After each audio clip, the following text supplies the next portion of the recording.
Well, it's great to be back. A day away from football. I know this is always to me, the most exciting time for a football coach. You look at it in the whole year, and as you transition from July to August, and you have the fall camp in front of you, the work that's been put in behind you, just an exciting time for us. And we have high expectations. We have a lot of guys returning, but we have some unproven entities too, and that's as you head into August, with May, June, and July behind you, it's fun to see how much guys have continued to change through the summer, and just where those new guys will ultimately fit in as you prepare to play in September. And addressing the high expectations, that's where we want to be. I think the rankings and all that are a reflection of where we finished the last couple of years and what we return. And I'd rather be in that position where we finished higher and we return a lot of guys than the other side. And beyond that, those rankings don't mean a whole lot. You got to go out on a daily basis and live up to the expectations that you create for yourselves. And I know, this team, a lot of guys that have been, on a pretty big stage the last couple of years are anxious to get back into those opportunities to play into December, but understand full well, what's in front of us right now is having the best, 3 weeks here, a fall camp before we start school, and then transition into the first opponent, which is Utah Tech, and keep it as simple as that. So with that, I'll open it up for questions. You guys have been one of the top teams in the country for 4 or 5 years in a row now. So what do you think is the gap that puts you over the top? What is the thing you guys need to do to get better than you have been? Well, that's a loaded question, because if you simply go back to how each season's ended the last 2 years, I think you would point to the offensive defensive lines just being able to win that battle in those particular games. But I think it's about this team. It's about this team creating momentum, this team creating its own identity. And while we can really build off of what we've done, in particular the last couple of years, this team's going to be different, and it's our hope that no matter what the situation is on any given Saturday, we can come out on top. And there's so much, there's size, there's strength, there's speed that goes into that, there's schemes that go into that, but there's a belief and a playing for one another that is that mental component that we've focused quite a bit on in this off season. So it's certainly the physical components right there. In each of the last 2 seasons, we have been physically defeated, whether it was South Dakota State the year before, or last year, or North Dakota State the year before. But for us to keep moving forward, we got to get bigger and stronger and all that, but we got to continue to find ways through the regular season to believe in one another and achieve on each one of those Saturdays, and then go back to work and be as consistent a team as we can, gain momentum through the season and keep getting better. So long-winded answer, but it's a lot of things. It's not as simple as just saying, we got to get bigger and stronger. One of the things you guys did so well last year was finding a variety of different ways to win. How do you sort of carry that momentum and continue to do that? Well, I think you call upon those experiences. I think the ebbs and flows of a season, the ebbs and flows of a game are such that, you're going to have highs, you're going to have some lows, and you have to find a way through those.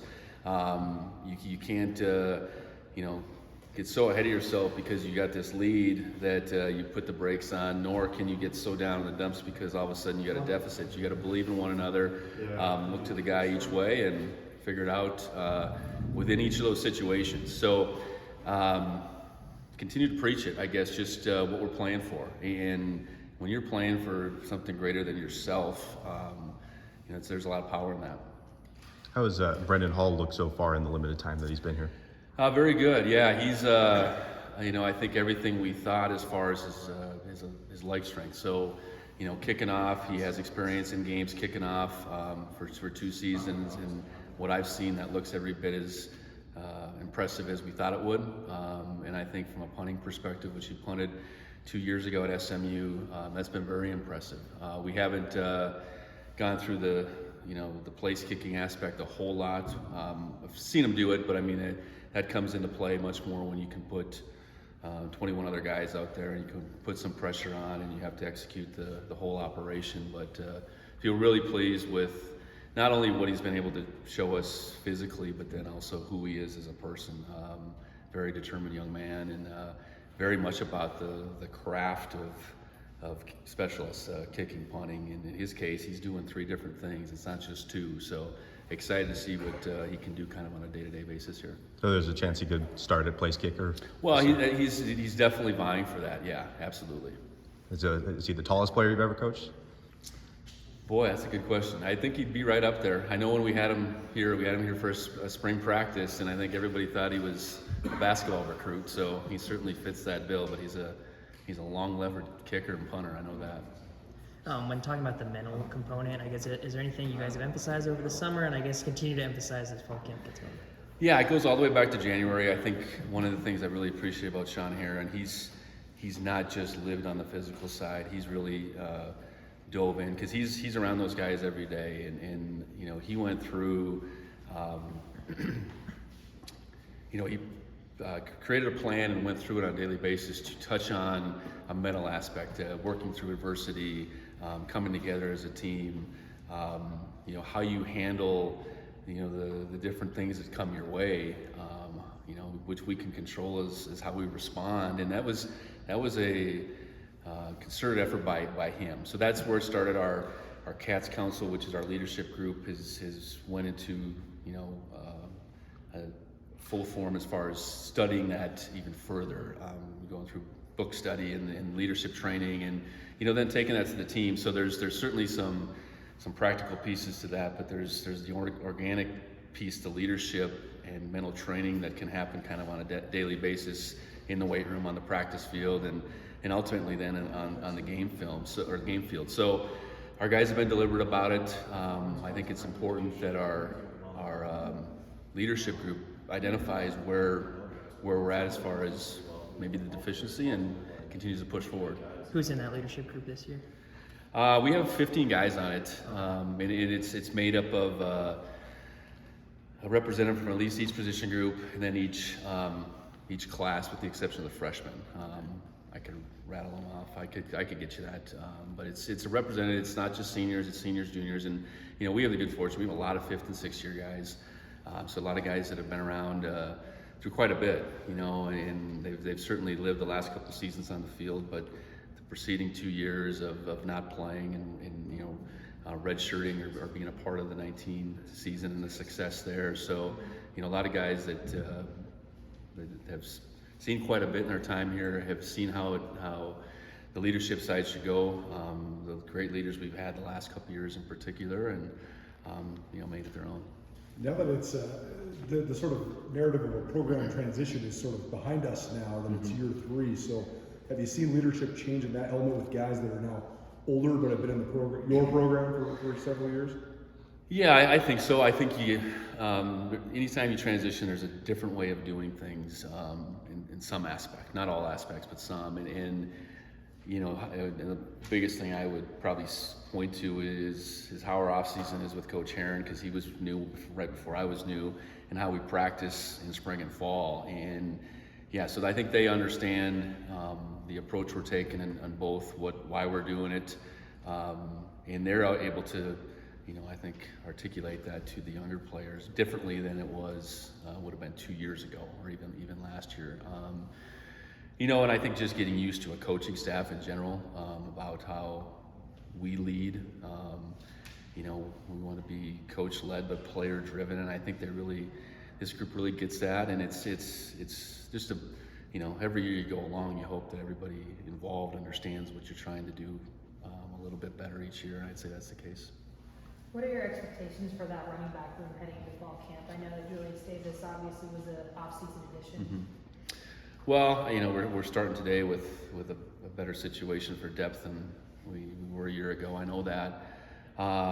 Plenty of competition to unfold. If you look at spring, Elijah was healthy, but Lane wasn't out there. Jared was coming back.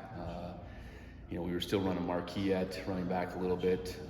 hadn't added Julius at that point. Garrett Kuhn was coming off of an injury-filled health issue season. So, we were still a work in progress very much in the spring, and now we're healthy. So all those guys in that mix, have a chance for what's in front of them. And I would suspect that, it'll be a by committee situation, but, we'll see how the next couple weeks unfold. And, that's a really important group that we allow opportunities to show what they can do. A lot of the reason that you do go live at all is to see what that position in particular can do with the ball in their hand. And excited about, at the addition of Julius. Julius is a guy that was highly touted out of high school.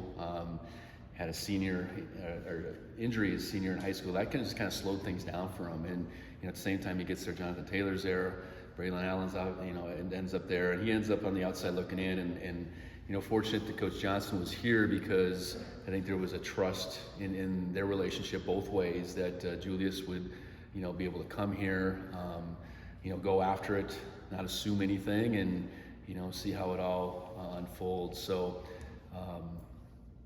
The makings of a really strong group, and that's something we just could never really say at any real good time last year, maybe until we got into the postseason. So excited about it. The additions of Scott Trey Humphrey and Adam Jones, Colson Kuhn as freshmen. I think all those guys have bright futures as well. Speaking of rushing, starts up front, obviously, with the offensive line. So what have they that room kind of been working on this summer to keep that consistency and making sure that it's a strength, deep into the postseason?